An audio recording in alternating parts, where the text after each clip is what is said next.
There's no symptoms, none of that. And that's what is hard to kind of process because you feel fine, but you're not fine. Found out that it was a 5+4 on the Gleason equal 9, grade group 5, and all 12 cores were positive for cancer. And let's be honest, when you do hear those words, it is probably the loneliest feeling. It's like in a movie where you feel that kind of tight shot comes in and you're in this you're in this space all by yourself. It is the absolute most isolating feeling we could imagine. You know, we've been married for what will be 30 years next month.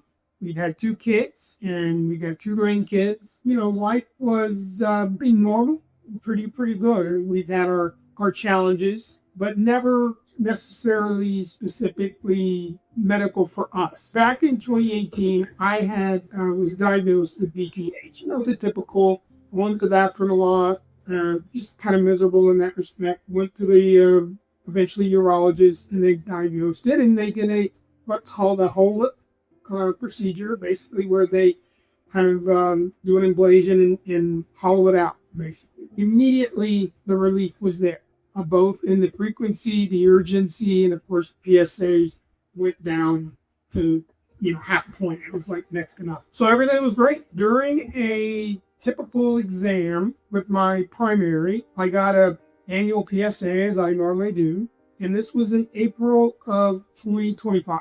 And it came back at like 3.7 or 3.5, which for me was high.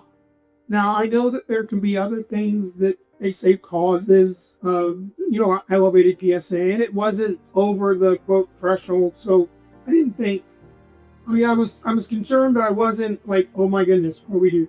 I went back to see my primary in November. During that visit, I said, hey, I want to get another PSA. And he's like, oh, well, you're not due. There's no need to do that. I said, no, I want another PSA.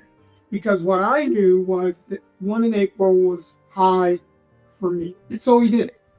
And sure enough, came in at just over 5. I immediately knew then something's not right.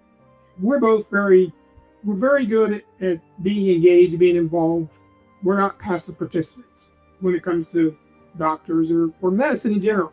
We just want to be involved. I immediately wanted to go back and have to that original because I knew they'd be familiar with what was going on. First, he didn't seem I don't want to say concerned, he didn't seem alarmed, right? Because again, with my age and with 5 being over 4, but still not considered anymore. So we did another PSA, and that came back, and that was only 6 weeks difference from the prior, and it came back at 5 or almost 6, and it was at that point he knew, okay, something's not right. The earliest I could get back in was the week after New Year's to do a biopsy. They went straight to biopsy and went in, did the biopsy, and a few days later found out that it was a 5+4 on the Gleason equal 9, and all 12 cores were positive for cancer. That's when it became smacky in the face for you. And that point, he brought in his colleague, which is the surgeon. What kind of added to the layers of complexity for us was 2 days after I went in for that original urology visit, which was 2 days later, which would have been the Friday before Christmas, Sue, who was walking our dogs, falls and shatters her left shoulder into 6 different places. So for the next 8 weeks, she was pretty much incapacitated in terms of being able to use that arm. She couldn't drive, couldn't dress, couldn't do, many of the normal things you would do. And I was basically taking care of her. And then, of course, by the time the surgery rolled around, the route of the prostatectomy, which is the path that we chose, and that was literally the first time she had read it, was when we drove to the hospital for that surgery, and she had to drive home while I stayed in the hospital. Once they did the biopsy and we came in for the results, what they had explained before is that in many cases, prostate cancer, because it's slow growing, usually turns into just surveillance. Now, of course, based on my age, I think that was the expectation. When the biopsies came back, and when all 12 cores were positive for cancer, and they saw how advanced in nature it was, I think there was a change in concern that we're no longer in surveillance, we're in a treatment mode. So the two treatments were, of course, the radical prostatectomy and the radiation in hormone or ADT therapy. And those were the two options. And we looked seriously at both, but we didn't make a decision until after the PSMA PET scan was done, because I wanted to know, I should say, whether or not we felt it was fully contained in the prostate. So that's what we did. We waited until we got the PSMA PET scan, which, for what it's worth, said that it was fully contained. And we thought, yeah, we thought that's good news. But we felt this was more of a clean kind of get in and get it out, rather than going through 7 to 8 weeks of radiation combined with 2 to 3 years of hormone therapy and all the side effects and all the hoopla. That is what we felt the best choice was. There was only one problem. That wasn't the case. Nervous, scared. Again, being who I am, I did as much research as you can do. Read up on what to expect. Try to ask all the right questions. As far as me, I think it was more about how I was going to feel coming out, and I didn't feel great, to be honest. I got ill. I vomited. I had to stay a second night because I couldn't get, and I think it was because of that it took a little longer than anticipated. It was really more about how am I going to recover, waking up with a catheter, waking up and being ill, waking up with 5 incisions across your abdomen, waking up with an enormous amount of gas because they fill you with nitrous, I believe it is, to expand the areas. Another one I wasn't expecting was the constipation. But he did tell me, he says, look, the large intestines don't like us poking around in there. And so what they do is they go dark. They grow, basically, they go size and combine that with gas, combine that with everything else. And now also I have a buddy of mine called the Foley bag that I'm doing. So that was late in the same day.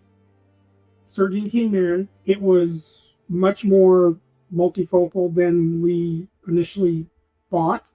And obviously it was out of the prostate, which we didn't know based on the scan that we had available. Pathology came back and then indicated that it was, it had gone to a lymph node, it had gone through the nerves, it had gone through seminal vessels, it had reached the bladder neck.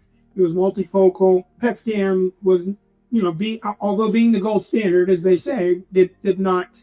Now, she got out as much as she could, but she was very transparent, the surgeon, and said, there's still stuff there.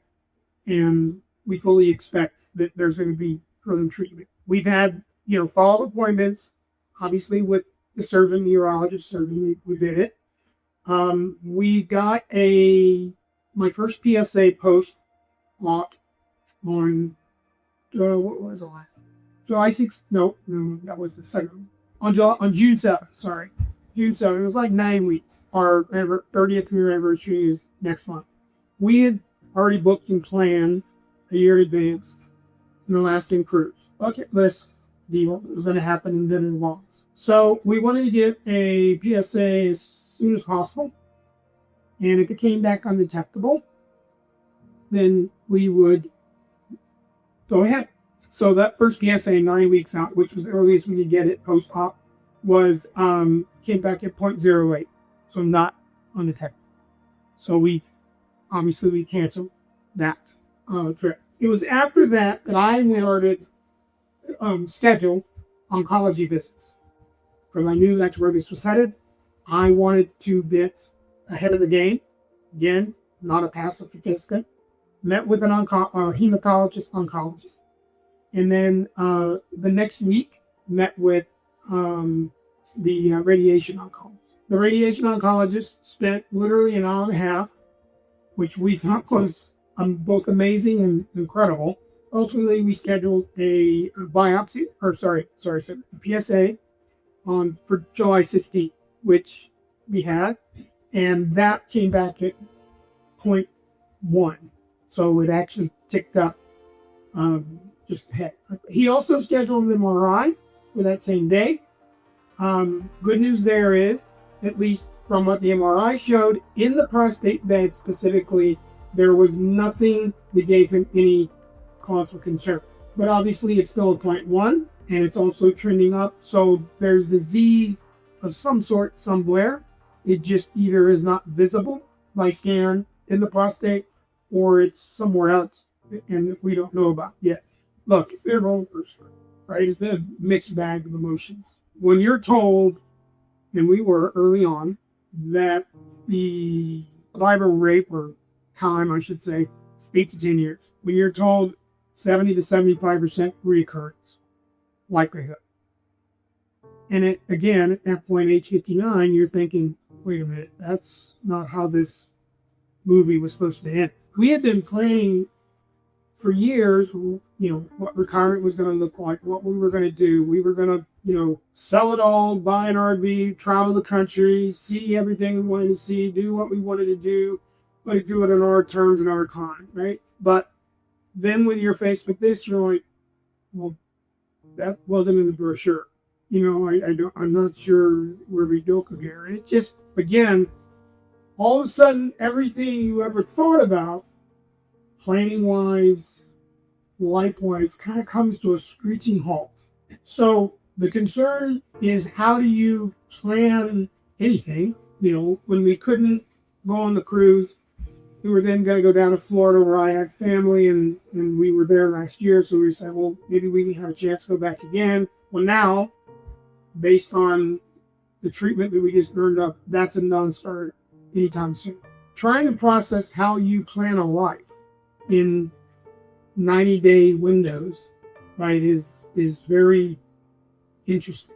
So I'm still learning through that. I think the best way that I come up with it is, look, I'm okay until I'm not okay, and I'm okay right now, and that's okay. And if it gets to a point where I'm not okay, then we'll worry about it. And because otherwise you're just, I don't want to live in fear only to find out 5 years from now or whatever it is that it's gone. And now I'm very unclear.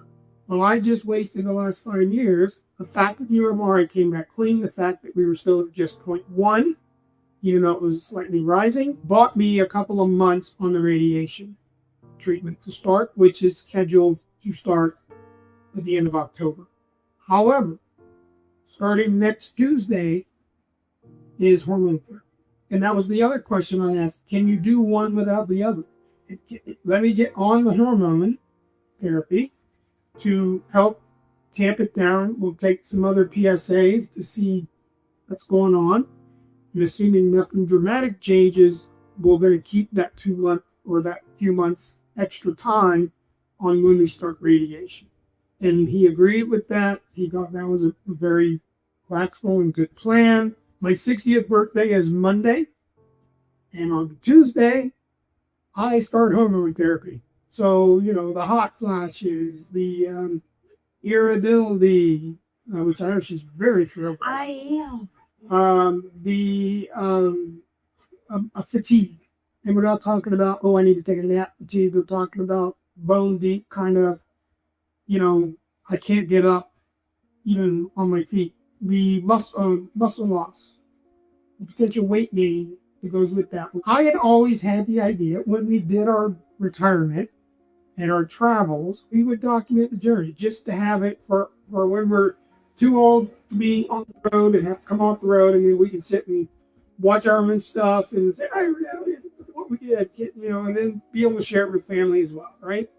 So when it came on a pause, I thought, so we're still on the journey. It's just not maybe the same journey. When I had a conversation with my brother and he mentioned something about his own PSA and his doctor kind of being not hesitant, but just not really wanting to go through one, I said to him, and I begged him, I said, if you do nothing else for me, get the PSA.